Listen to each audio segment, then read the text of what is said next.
Assalamualaikum warahmatullahi wabarakatuh. Kembali lagi di channel Radio Horor.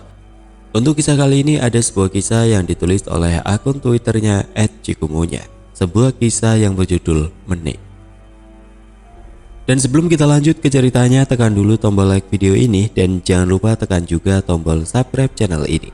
Nyalakan juga lonceng notifikasinya agar tidak ketinggalan cerita-cerita lainnya dari channel ini. Dan buat teman-teman yang pengen membaca langsung ceritanya, nanti silahkan saja kunjungi linknya yang nanti akan saya sertakan di kolom deskripsi. Dan seperti apa untuk kisah kali ini? Langsung saja kita masuk ke ceritanya.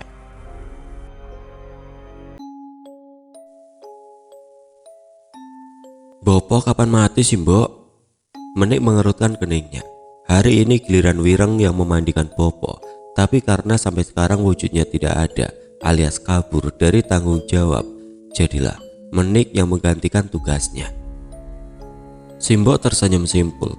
Kalau mbok sudah siap ditinggal. Satu kalimat yang selalu Mbok Legi ucapkan. Tidak ambil pusing dengan jawaban Simbok yang sedikit mengecewakan, Menik mengambil air yang sudah Simbok Legi siapkan untuk membasuh Bopo. Tangga kayu berderit, seakan setiap deritnya menyuarakan kebingungan Menik setiap menuruni anak tangga ini. Dan kebingungan itu semakin jelas saat melihat sosok Bopo di hadapannya. Sosok itu terlihat sangat rapuh, rambutnya putih, matanya cekung, dan badannya seperti hanya dibalut kulit tanpa daging, kurus kering. Namun bukan itu hal yang menakutkan dari sosok Bopo. Hal yang menakutkan adalah separah apapun kondisi Bopo, beliau seperti tidak terjamah oleh kematian. Menik menyeka badan Bopo dengan hati-hati. Nafas Bopo terdengar teratur. Kadang Menik merasa bersalah karena mungkin hanya dirinya lah yang mengharapkan kematian Bopo lebih dari yang lain. Bukan karena rasa benci, namun karena rasa ibahnya.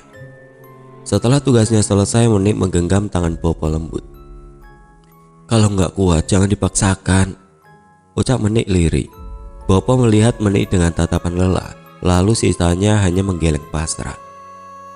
Malam terasa asing saat segerombolan orang tidak dikenal datang. Semua bajunya berwarna hitam legam dengan kepala yang terikat jarit. Mereka tengah membicarakan sesuatu dengan Simbok. Sesekali Simbok menggeleng, terlihat marah, lalu menangis sejadi-jadinya. Beberapa kali Mbok Legi memukul dadanya, lalu jatuh bersimpuh memohon sesuatu pada gerombolan orang itu. Sepertinya permohonan Simbok tidak diterima. Orang itu terlihat dengan tegas menolak permohonan Simbok, membuat Mbok Legi menangis sejadi-jadinya. Menik tidak mendekat. Sejak pintu diketuk, Mbok Legi langsung menyuruhnya masuk ke kamar. Jadilah perdebatan tadi hanya bisa Menik nikmati lewat celah pintu kamarnya. Tidak lama setelah gerombolan itu pergi, Mbok mengusap air matanya kasar, lalu berlari menuruni tangga menuju ruang bawah tanah tempat Bopo tidur. Menik, teriak Simbok. Iya mbok. Entah kenapa panggilan dari Simbok membuat jantung Menik seakan ingin loncat dari rongga dadanya. Ambilkan kafan Bopomu. Menik menggigit bibir bawahnya. Peristiwa seperti ini bukan pertama kali, tapi selalu saja membuat jantungnya berdegup kencang. Menik masuk ke kamar Simbok dengan tergesa. Deru nafasnya nyaris terdengar. Dengan cepat Menik mengambil kain kafan itu dari dalam peti kayu Simbok. Menik berlari menuruni tangga hingga hampir terjungkal kalau saja tangannya lambat memegang dinding di dekatnya. Menik masih mengernyit kesakitan saat tubuhnya mulai mendekat, namun saat berada di depan Bopo, sakitnya hilang, digantikan dengan kengerian yang mulai terasa di sekujur badannya. Bantu mbok nih. Mbok menyaut kain itu, lalu menatanya sedemikian rupa. Walaupun bantuan Menik rupanya lamban, mereka berhasil menutup tubuh Bopo dengan kain kafan secara sempurna. Kini Bopo terlihat lebih mengerikan. Tubuhnya yang sudah tertutup kain kafan tidak membuatnya terlihat seperti orang mati, melainkan menjadikannya terlihat seperti iblis, terlebih saat melihat cara Bopo menatap Menik.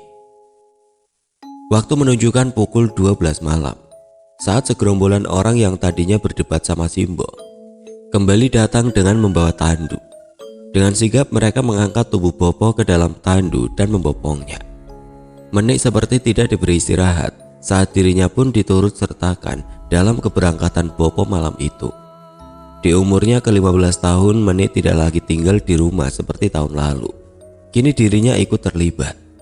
Berbekal obor dari bambu, Menik, Simbok, Bopo, dan segerombolan orang berbaju hitam legam menembus lebatnya hutan belantara. Suasana hutan terasa hening, gelapnya malam begitu pekat, rimbun dedaunan terasa lembab saat sesekali menyentuh kulit Menik. Mereka berjalan secepat yang mereka bisa, seperti tengah dikejar sesuatu. Sedangkan Menik dan Simbok sebisa mungkin mengikuti. Sesekali hanya suara deru nafas yang kerap terdengar. "Kita mau kemana, Simbok?" rintih Menik. Kakinya mulai gemetar, badannya mulai lelah. "Nguburin bopomu," ada amarah pada nada suara Mbok lagi. Dan dalam tatapannya yang terlihat awas, air terus mengalir dari rongga matanya. "Bopo itu udah mati belum, Simbok? Kenapa setiap dikubur selalu balik lagi ke rumah?" "Makanya kamu jalan yang cepat, biar bopomu gak balik lagi ke rumah," ucap Mbok Legi sembari menatap Menik tajam. Suaranya yang pelan namun penuh penekanan mengisyaratkan kalau Simbok sedang tidak ingin berdebat. Gemercik hujan mulai turun. Plak, plak, plak, plak. Suara langkah kaki berdecak menyambut tanah yang mulai berkelumpur. Suara burung riuh memekakan telinga, seakan burung pun bingung di mana mereka meletakkan sarangnya. Pandangan mulai rabun, jarak pandang terhalang kabut yang mulai tebal. Lampu obor mati. "Mbok." Menik memelintir bajunya, kini tidak ada yang bisa dia lihat, kecuali sosok putih yang tengah melayang, melewati pohon demi pohon, sembari menatap Menik dengan tatapan kosong. "Bopo, Mbok." Menik berteriak histeris. Bagaimana tidak, Bopo yang tadinya sudah dikafani dan ditaruh di tandu, kini melayang dari pohon satu ke pohon lainnya. Semua orang berhenti serentak, menatap nyalang pada setiap sudut hutan. "Ceh," ucap salah satu rombongan itu dengan bengis, terganggu pada teriakan Menik. Mbok Legi pun merasa kesal, walau raut wajahnya terlihat kabur di tengah gelap malam. Mereka melanjutkan perjalanan, kali ini dengan langkah yang lebih cepat. Sosok Bopo sudah hilang, berganti dengan suara langkah kaki yang mengganggunya, suara kaki orang lain. Suaranya lirih, namun terasa dekat. Sat. Kerah baju Menik ditarik dengan kasar, nyaris membuatnya terjungkal. Walau tidak terjungkal, tarikan itu membuatnya keluar dari rombongan, masuk ke dalam hutan yang lebih rimbun, lebih gelap, lebih mengerikan. Ucap Menik saat melihat punggung orang yang menariknya. Wirang menarik tangan Menik setelah menjauh dari rombongan. "Lari," ucap Wirang. Saat Menik menghentikan langkahnya, raut wajah Menik kebingungan. Namun ucapan Wirang membuat Menik kembali berlari. "Ini kenapa toh?" ucap Menik di sela-sela larinya. "Tak jelasin nanti, yang penting lari dulu," tegas Wirang. Mereka tidak tinggal diam. Dua di antara rombongan itu mulai mengejar. Wirang bisa mendengar langkah kaki mereka. Sial. Suasana mulai mencekam. Langkah kaki para pengejar semakin terdengar, menandakan mereka semakin dekat. Terlebih jalan yang Wirang ambil seakan tidak beraturan. Sejauh mereka berlari hanya rumput setinggi kepala yang mereka terjang tanpa tahu tujuan. Menik terengah-engah sampai saat sosok itu terlihat. Nafas Menik kini benar-benar berhenti. Sosok itu ada di depan Wirang. Pocong Bopo benar-benar hanya berada sejengkal dari tempat mereka berdiri. Sosok itu bukan lagi Bopo yang Menik kenal. Wajahnya kini penuh amarah, bola matanya berurat merah, bibir biru membeku, dan baunya beraroma tajam seperti bangkai. Geram Wirang, mendepak sosok itu agar memberinya jalan. Kali ini seakan tidak ada lagi yang bisa menghentikan Wirang.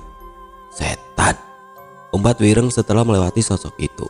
Sedang Menik membeku, diam 1000 bahasa.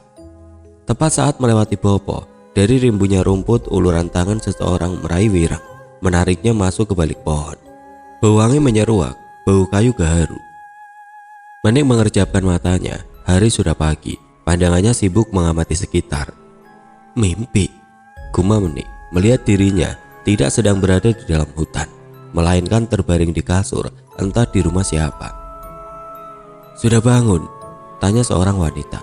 Wanita itu bertubuh sintal dengan rambut putih yang disanggul rapi.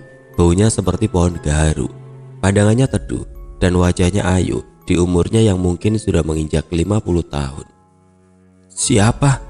Tanya Menik bingung. Bude, panggil aku Bude Serayu. Aku mbaknya bopomu. Ucapnya lembut. Parasmu seperti namamu loh, Menik, yang artinya mungil. Enggak Bude, itu namanya, artinya kembang lombok. Bantah Wireng dari balik pintu. Dasmu, ucap Menik spontan. Iya kan, mulutnya pedes, makanya dinamai kembang lombok. Wireng gak mau kalah. Lah, namamu sendiri Wireng kok, soalnya awakmu ireng. Lah gawe pas petang, balas Menik. Mau kira adonan? Wireng menggerutu. Sudah, kita mau bahas bopomu, ucap Bude Serayu menengahi. Suasana berubah menjadi serius. Bude menutup semua pintu dan jendela, padahal rumah ini pun tidak bertetangga dan jauh dari pemukiman warga. Namun sepertinya akan berbahaya bahkan walau hanya rumput yang mendengar. Bude duduk di atas anyaman pandan, lalu menatap Menik dan Wireng secara bergantian. Saat melihat raut wajah keponakannya yang tengah serius, Bude Serayu mulai menjelaskan. Bopokmu punya ajian rawa rontek, ajian yang matinya tidak diterima bumi, juga tidak diterima oleh langit. Menik, kamu tumbal selanjutnya. Menik menganga. Dia tidak bisa mencerna kalimat yang baru saja dia dengar. Kenapa dirinya menjadi tumbal? Kalaupun harus ada tumbal, tidak mungkin tumbal itu dirinya. Tahun lalu Bude yang akan dijadikan tumbal, tapi sayangnya Bude tidak bersaudara dengan bopomu. Ibuku menikah lagi saat Bude umur 2 tahun, lalu lahir bopomu. Lalu lahir juga 7 anak perempuan yang sudah habis dijadikan tumbal. Menik mengerutkan keningnya. Kenapa bukan Wireng yang dijadikan tumbal? Kenapa harus aku? Karena anak laki-laki yang akan mewarisi rawa rontek itu, ucap Bude sembari tersenyum. Menik menatap Wireng dengan tatapan kesal. Kita lagi usaha buat mutus ajian itu, cuma berhenti di bopo, supaya kamu gak jadi tumbal dan kita bisa hidup selayaknya orang biasa. Menik mengangguk paham, walaupun masih terngiang kalau dirinya sempat dipersiapkan untuk menjadi tumbal. Padahal selama bopo sakit, dirinya lah yang paling sering merawat boponya. Kok simbok tega ya? Gumam Menik, matanya mulai berair. Karena legi, tidak punya pilihan lain. Keputusan Wireng yang gak mau jadi penerus rawa rontek bikin bopomu terus mencari tumbal. Kalau tidak, badannya akan tersiksa. Bagus kalau bisa mati. Nyatanya bopomu akan mengalami sakaratul maut berkali-kali tanpa bisa mati, dan itu lebih menyiksa. Jelas Bude Serayu. Jadi gimana caranya biar aku nggak jadi tumbal? Satu-satunya cara mengalahkan ajian rawa rontek adalah menggantung penganut ajian itu sampai mati. Namun saat jasadnya kembali menyentuh tanah, sosok itu akan hidup kembali. Jadi kita gantung bopomu di tempat para rawa rontek itu dikubur, di tempat terpencil, di jantung hutan. Tidak ada yang tahu tempat itu, termasuk legi. Caranya, kita culik bopomu. Menik mengerutkan keningnya. Mencuri bopo katanya. Dikira barang bisa dicuri gitu saja. Gumam Menik dalam hati. Tapi melihat hanya Menik yang mengerutkan keningnya, sedangkan yang lain terlihat santai, sepertinya mereka sudah merencanakan sesuatu. Sebelum bahas ini, aku mau tanya sesuatu. Menik menatap lurus Bude Serayu. Kenapa Bude mau bantu kita? Padahal Bude sendiri kan bilang kalau Bude bukan saudara-saudara Bopo dan Bopo tidak bisa menjadikan Bude tumbal. Bukannya seharusnya urusan Bude sudah selesai? Serayu menyunggingkan senyum simpul. Tangannya meraih wajah Menik, lalu mengusapnya lembut. Karena keluargaku yang tersisa hanya kalian saja, aku tidak pernah menaruh curiga pada bopomu saat saudaraku mati satu persatu. Sampai akhirnya datang giliranku. Bagi Bude tidak ada yang paling Bude sesali dari terlambatnya pertolongan Bude hingga membuat mereka semua mati. Raut wajah Menik melunak. Pikiran buruk yang sempat terlintas di kepala kini hilang. berganti dengan tatapan penuh harap. "Kalau gitu, kita mulai dari mana, Bude?" Senyum Serayu mereka. "Dimulai dari kamu." Jalanan desa terlihat gelap. Selain karena rumah Menik memang jauh dari pemukiman warga, Bopo memang tidak terlalu suka dengan penerangan. Jadilah dari dulu rumah Menik hanya memiliki satu lampu minyak di teras, satu di ruang tamu, dan satu di ruang bawah tanah tempat Bopo tidur. Bau dupa menyeruak, memenuhi rongga hidung Menik dan Wireng. Entah apa yang Budi lakukan, katanya kali ini Menik dan Wireng tidak akan terlihat. Dua orang suruhan Budi, Surya dan Bandi, menunggu di simpang jalan. Mereka yang akan membopong Bopo nanti. Tidak datang dengan tangan kosong, Menik dan Wireng datang membawa pelepah pisang berbalut kain kafan, dengan harapan pelepah itu bisa sedikit mengulur waktu kalaupun nantinya Simbok sadar Bopo sedang diculik. Walaupun tidak terlihat, Menik dan Wireng berjalan dengan sangat hati-hati. Rumah mereka tidak lagi sepi seperti biasanya. Kini kedua orang berjaga di depan rumah, seakan sudah menduga kalau Bopo sedang tidak aman. Menik masuk melalui pintu belakang. Syukurlah pintu belakang tidak ada yang menjaga. Hanya ada Simbok yang sedang duduk di ruang tamu. Raut wajahnya terlihat lelah. Tatapan matanya kosong, bahkan baju dari semalam juga belum diganti. Menik menatap Wireng. Sama seperti wajah Wireng juga terlihat sendu. Rasanya momen seperti ini tidak pernah terbayangkan. Bahkan dulu rasanya mereka sangat bahagia sebelum Bopo jatuh sakit dan semua menjadi rumit. Menik menyenggol lengan Wireng, memperingatkan kalau waktu mereka tidak banyak. Wireng mengangguk paham. Mereka berjalan menuju ruangan tanpa pintu. Ruangan itu terletak tepat di depan kamar Menik. Ruangan yang langsung menampilkan anak tangga dari kayu di dalam penerangan yang minim terlihat dari sosok Bopo yang tergeletak berbalut kain kafan yang tengah menatap mereka dengan tajam. Saat Wireng hendak melangkah, Menik menggenggam tangan Wireng. "Lantainya pasti bunyi kalau diinjek," ucap Menik memperingatkan. "Terus kamu loncat, aku bakal ngeco yang lain," usul Menik. "Loncat? Kalau kakiku patah gimana?" "Alah, itu juga gak ada semeter," ucap Menik kesal. Wireng menggerutu tapi mengikuti apa yang Menik usulkan. Menik kembali keluar mengambil batu lalu melemparkan ke pohon pisang. Buk! Bunyi suara batu yang mengenai pelepah bersamaan dengan jatuhnya Wireng. Dua penjaga yang tadinya ada di depan berlari menuju sumber suara. Menik tersenyum puas. Beruntung dua penjaga itu sama sekali tidak ada yang menuju ke ruangan bawah. Seakan yang menjadi pertanyaan adalah bagaimana caranya membawa Bopo ke atas tanpa adanya suara. Wireng memunggungi Bopo, pandangannya tertuju pada ambang ruangan. Tidak lama, cahaya lampu minyak meredup, membuat Wireng menjadi panik. Wireng sibuk merogoh saku mencoba meraih korek, saat sesuatu yang basah menyapu lehernya. "Ih!" ucap Wireng sembari mengelap lehernya. Penerangan semakin meredup, membuat jantung Wireng berdegup kencang. "Aha, bocah kemarin sore mau menyaingi bapaknya." Sosok itu berdiri di sudut ruangan. Suara itu terdengar nyaring di dalam ruangan gelap yang sempit. Pandangan Wireng menyapu seluruh ruangan, mencari sumber suara. Sampai matanya menatap sudut ruangan, terlihat sosok Bopo menyeringai dengan tatapan tajam. "Aku urusi sedari bayi, sekarang mau membunuh bapaknya." Wireng menatap Boponya seakan tidak percaya. Bopo yang tadinya hanya seperti seonggok tulang hidup kini berbicara, juga berekspresi. Sayangnya, kalimat Bopo sangat tajam. Ekspresinya juga penuh amarah. Ampun Bopo," ucap Wireng. Rahangnya mengeras, wajahnya tertunduk. "Anak-anakku bersekongkol dengan Serayu, saudara tidak sedara yang membawa sial pada keturunanku."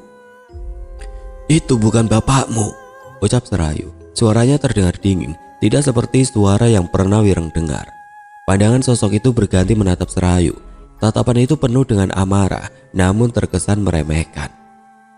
Dua orang suruhan Serayu yang tadinya hanya menunggu di simpang jalan, kini sudah siap membawa Bopo dengan tandunya. Sosok Bopo yang tadinya ada di sudut ruangan, lambat laun menjadi buram. Tapi sebelum bayangan itu hilang, Menik sempat melihat Bopo menyeringai. Dengan sigap Surya dan Bandi membopong Bopo, sedangkan Wireng dan Menik mengikuti dari belakang. Seisi rumah kosong. Bude menatap Wireng penuh arti, seakan mengatakan jika beliau berhasil mengecoh Simbok dan yang lain. Mereka tidak membuang-buang waktu. Mereka bergegas pergi ke hutan itu, hutan larangan, hutan kutukan, hutan yang hitamnya disembunyikan rapat-rapat. Malam semakin pekat. Hujan turun deras. Saat Serayu, Menik, Wireng, Surya dan Bandi menatap mantap pada pagar besi usang yang dililit dengan rantai duri penuh karat. Pagar itu dipenuhi dengan semak belukar, menandakan kalau pagar besi itu jarang terjamah. Menik memegang lututnya yang gemetar. Dari serangkaian kejadian malam ini, dirinya hanya beristirahat saat menaiki mobil, sebelum akhirnya menembus hutan belantara untuk sampai di depan pagar ini. "Buka gerbangnya, Le," pinta Serayu pada Wireng, karena hanya pewarislah yang bisa membuka pagar ini. Derit karat menggema, pagar itu terbuka, menampakkan semak belukar juga pohon-pohon besar. Dengan sigap mereka bergegas memasuki gerbang itu. Baru saja masuk, suasananya sangat kontras terasa. Bulu kuduk meremang, suasana dingin menembus hingga ke tulang. Wireng berjalan terlebih dahulu sebagai pembuka jalan, disusul Menik, lalu Bopo, dan yang paling terakhir adalah Serayu. Mereka berjalan pelan namun pasti. Lebatnya hujan tidak memungkinkan mereka untuk berjalan cepat. Ditambah padatnya semak belukar membuat mereka kesulitan berjalan. Terlebih Surya dan Bandi yang harus memastikan Bopo tidak menyentuh tanah. Kesunyian yang membunuh lambat laun terasa ramai. Menik memelintir bajunya. Hutan terlihat sepi, namun Menik merasa di belakang mereka seperti ada banyak orang. Banyak langkah kaki terdengar nyaring. Juga beberapa suara datang saling saut menyaut, sampai sosok ramai itu berjalan beriringan dengan mereka. Sosok yang tidak sedikit jumlahnya, sosok yang beragam bentuk dan jenisnya. Mereka berjalan acuh tanpa memperhatikan kengerian yang Menik dan Wireng alami. Menik pikir sosok itu adalah bagian paling mengerikan yang mereka temui. Saat sampai mereka melewati semak belukar terakhir, menampilkan hamparan tanah luas dengan banyak pohon tinggi menjulang. Dari setiap dahannya menjulur tali yang mengikat jiwa yang dipaksa mati. Mereka adalah para pemilik rawa rontek terdahulu. Mayat mereka tergantung menampilkan kafan yang sudah serupa tanah, juga tengkorak yang hampir dipenuhi lumut. Hal yang tidak pernah Menik bayangkan adalah Bopo akan menjadi bagian dari mereka, bagian dari jiwa-jiwa yang tidak akan terjamah setelah mereka digantung di pohon itu. Sosok yang tadinya ramai kini berpencar. Mereka duduk melingkar mengamati apa yang Menik dan yang lain lakukan. Surya sudah siap dengan tali tambangnya. Bandi juga sibuk mengikat Bopo, memastikan badannya tidak menyentuh tanah. "Tarik!" ucap Surya. Dengan sigap Wireng menarik tali itu. Badan Bopo menggeliat saat badannya mulai terangkat. Matanya menatap nyalang pada setiap orang. Menik menatap ngeri saat Boponya menggantung. Semakin lama semakin dekat dengan dahan pohon, sampai akhirnya Bopo benar-benar menjadi bagian dari mereka. "Ora iso mati, ora iso mati," ucap para makhluk yang tadinya hanya duduk diam. "Akan mati," ucap Serayu.